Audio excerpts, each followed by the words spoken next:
Part 1, The Maverick and the Metaphor. Hey everyone, welcome back to the channel. Today we need to talk about a filmmaker who has been fighting a one-man war against the Indian film industry for decades, Anurag Kashyap. If you look at his career, it's basically a masterclass in how to be a rebel. This is a guy whose initial films didn't get smooth releases, they got slapped with bans, endless court stays, and institutional pushback.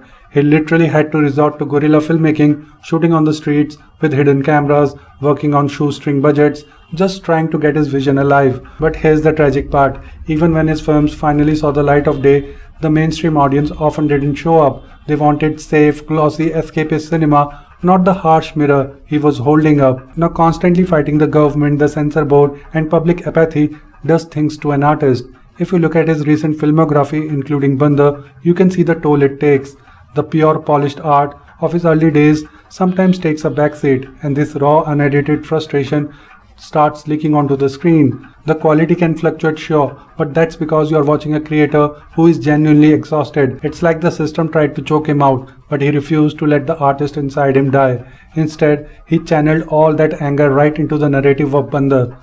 And that brings us to the most unsettling, brilliant metaphor in this entire movie, the cockroach. Think about it. Usually cinematic heroes are compared to lions, eagles or tigers, something noble. But Bandar chooses a cockroach. Why? Because a cockroach isn't respected, it's loathed. When you see one, your immediate instinct is to crush it. But a cockroach has one terrifying superpower. It survives. You can drop a bomb, hit it with radiation, stomp on it, and it still finds a way to crawl out of the cracks. In the film, the protagonist Samar Mehra is constantly trying to kill this one cockroach, but no matter what he does, it won't die. This operates on two brilliant levels. First, it's a direct meta-commentary on Kashyap himself. He's the ultimate intellectual cockroach of Indian cinema. The industry has thrown everything at him: censorship, financial ruin, political boycotts, but he's still here, creating art in the dark corners of the indie scene. But on a second, much darker level, the cockroach represents Samar's own destiny. As the movie progresses, the system turns its full corrupt machinery against Samar.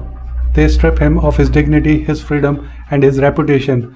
They try to completely obliterate him, but like that insect, he continues to breathe. He survives. But here's the cynical truth the movie wants us to face. Surviving isn't the same as winning. A cockroach survives by hiding in filth, keeping its head down and eating garbage. When the system forces you to become a cockroach just to keep you breathing, what happens to your humanity? What happens to the proud rebel you used to be? Part 2. The Cage of Society and the Illusion of Freedom. So let's look at the title itself, Bandar. The international title is literally Monkey in a Cage, and honestly it's the perfect way to describe how most of us live our lives without even realizing it. The movie drops a pretty heavy philosophical truth on us. In the grand scheme of things, we are all just monkeys dancing in a circus for our entertainment, or worse, for someone else's. But here's the twist. We aren't just thrown into a cage by some evil oppressor. The film argues that we have actively built our own cages. Look around you. Everyone you know is locked inside a cage of their own making. For one person, it's a cage of show-off and status, constantly buying things they don't need to impress people they don't like. For someone else, it's a cage of greed and money, where they trade their entire youth for a digit in a bank account. For another, it's a cage of lust or vanity or validation. We choose our vice. We walk inside, we lock the door from the inside, and then we pretend we are free. We are all just monkeys dancing to the tunes of our masters. And who are the masters?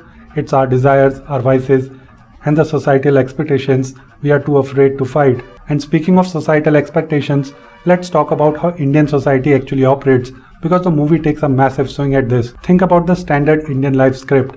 It's practically copy-pasted for almost every single one of us. You know the drill. By 25, you finish your education. By 35, you absolutely must be married. By 50, you're dealing with the stress of kids and properties. And by 60, you hit retirement.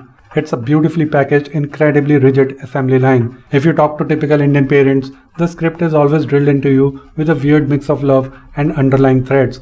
They tell you, "Beta अच्छे से पढ़ ले."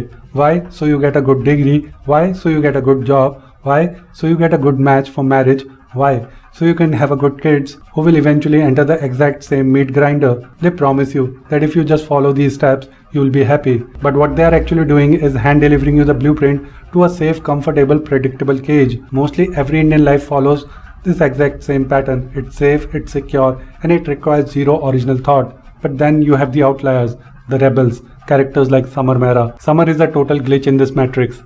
He looks at this societal timeline and completely rejects it. Even when he's pushing 50, he is living his life with the chaotic, unapologetic energy of a 20-year-old kid. He refuses to conform, refuses to settle into the quiet domesticity that society demands of an older Indian man, and refuses to let the system dictate his timeline. He is an inherent rebel, much like the characters Anurag Kashyap always writes. They are loud, flawed, anti-establishment, and fiercely protective of their individuality. But here's the problem with being a rebel in a society that values conformity above everything else. When you refuse to walk into the cage voluntarily, the system will find a way to drag you into one by force. Summer thinks he's free because he isn't chasing the corporate ladder or the traditional family setup. He thinks he's beaten the game. But what he doesn't realize is that the circus masters don't like a monkey that won't dance. If your cage isn't built out of societal milestones like marriage and a 9-to-5 job, the system has much darker literal cages waiting for you. And for Summer, the trap springs the moment he crosses paths with the legal and penal machinery of the country. Part 3. The anatomy of a corrupt system.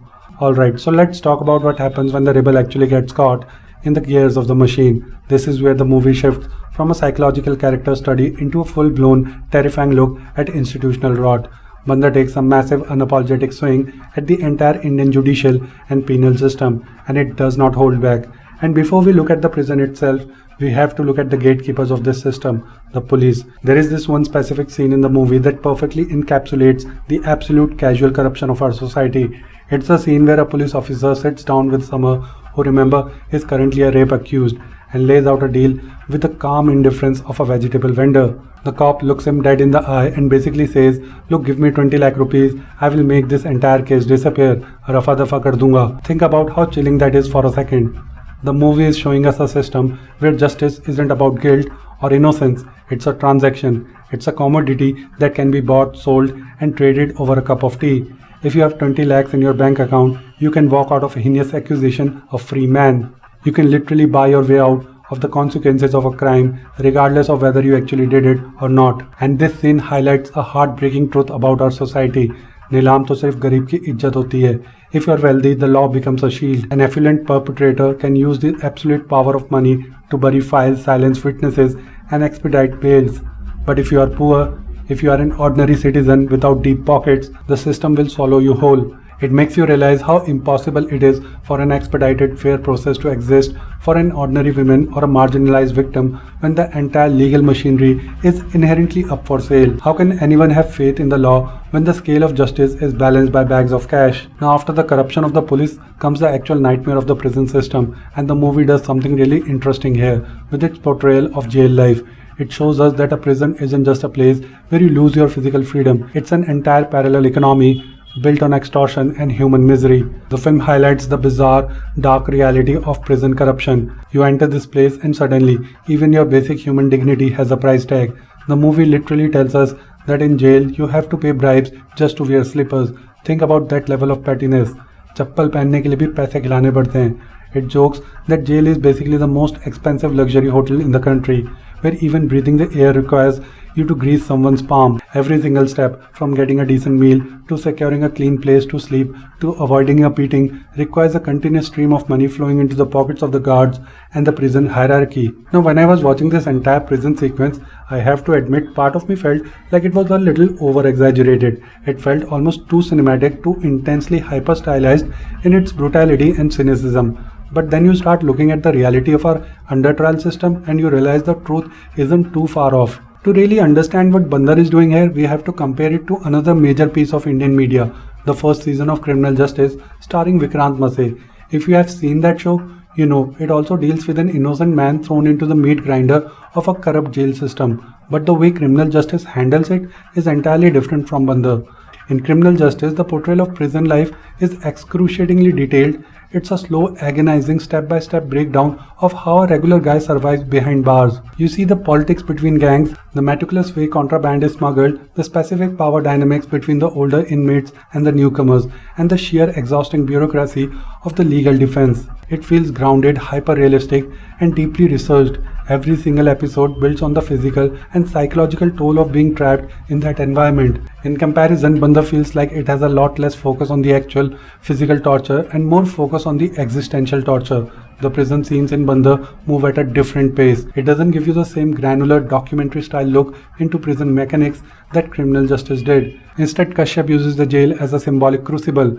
It's a place meant to strip away Summer's identity as a rebel. It's less about the physical walls and more about the crushing weight of knowing that the entire world outside has already judged you, branded you, and moved on. But even if Bandar handles its jail sequences with a bit more cinematic exaggeration, the core message still lands like a punch to the gut. The law is supposed to be blind so that it can judge everyone equally, without prejudice. But as the film cynically points out, the law in our country is blind for a completely different reason. It's blind so that it can pretend it doesn't see the bribes being taken right under its nose. It's blind so it doesn't have to look at the innocent people rotting in under-trial cells while the wealthy elite walk the streets. And for the rebel like Summer, who spent his entire life believing he was smarter than the system, walking into this prison is the ultimate reality check. He realizes that his intellect, his defiance, his youthful energy, none of it matters here. In this place, he isn't a human being with a story. He is just a number, a piece of meat trapped in a machine that requires a constant supply of money just to keep him from being crushed completely. Part 4. The weaponization of law, false allegation, and grim conclusion. Now we have to talk about the catalyst for Summer's entire downfall, the character of Gayatri. This is where the movie steps onto incredibly controversial, complex, and high-stakes ground. Gayatri files a rape case against Summer, a case that the film explicitly reveals to be entirely false. By introducing this plotline, the narrative takes a terrifyingly honest look at how modern laws can be weaponized. The film handles this with an intense amount of nuance. It reminds us of a painful historical and social context. There was a time, and it still exists in many parts of the country, where women faced absolute atrocities and had zero institutional support. For generations, females had to fight tooth and nail just to be heard, to demand their basic rights, and to seek justice against systematic male entitlement. But Bandar points out a dark modern shift in this dynamic. Today, a small segment of women are taking these very laws designed to protect the vulnerable and using them as personal weapons for revenge or leverage. The movie exposes how easily the goalpost of justice can be shifted. It shows how an innocent man can be utterly destroyed in a matter of seconds, stripped of his reputation, his livelihood, and his freedom before he even gets a chance to stand in front of a judge. Look at what happens to Summer. The moment that allegation is made, society completely shuts its ears to his side of the story. There is no nuance, no due process in the court of public opinion. He is instantly branded a monster. A human being's entire life is reduced to a headline. And if you look closely at their backstory, the movie is making a massive commentary on how we handle conflict in modern relationships. Before the legal nightmare started, Summer and Gayatri's relationship began to fall apart. Gayatri became incredibly possessive, and Summer's response was to completely withdraw. He ghosted her. He blocked her on social media. He cut off communication without a proper ending. Now let's be real here. Ghosting someone is emotionally immature. It's a painful, frustrating way to end a relationship. But the movie draws a massive, uncompromising line between moral failure and a criminal behavior. Ghosting someone is bad, but responding to emotional rejection by filing a false rape case, that is an entirely different level of evil. The film argues that a relationship, no matter how toxic or messy it gets, demands a human resolution. It requires a face-to-face conversation, a definitive closure. But when you bypass human communication and weaponize the state's penal code out of spite, you commit an unforgivable sin against the concept of justice itself. The tragedy of these false cases goes way beyond just the individual victim. Think about the ripple effect this has on society. When a false allegation is exposed, it creates a wave of cynicism. The next time a woman who is an actual victim of a horrific crime steps forward, society looks at her with suspicion. People think, what if she's just lying like Gayatri did? Every single false case actively dilutes the struggle of real survivors. It sets women's rights back by decades. And for the man accused, the damage is completely permanent. The law might eventually acquit him after 5, 10 or 15 years of fighting in court. But who gives him back his youth? Who cleanses his name from the internet? The system leaves him as a ghost of his former self, wandering through a society that will always look at him with a lingering doubt. This brings us to the final crushing conclusion of Bandar. Throughout the entire film, Summer holds on to one tiny desperate shred of hope. He believes in his heart that because he is innocent, the truth will set him free. He goes to court thinking, I haven't done anything wrong, so why should I be afraid? The truth will come out. But the movie shatters the optimism in the most brutal way possible.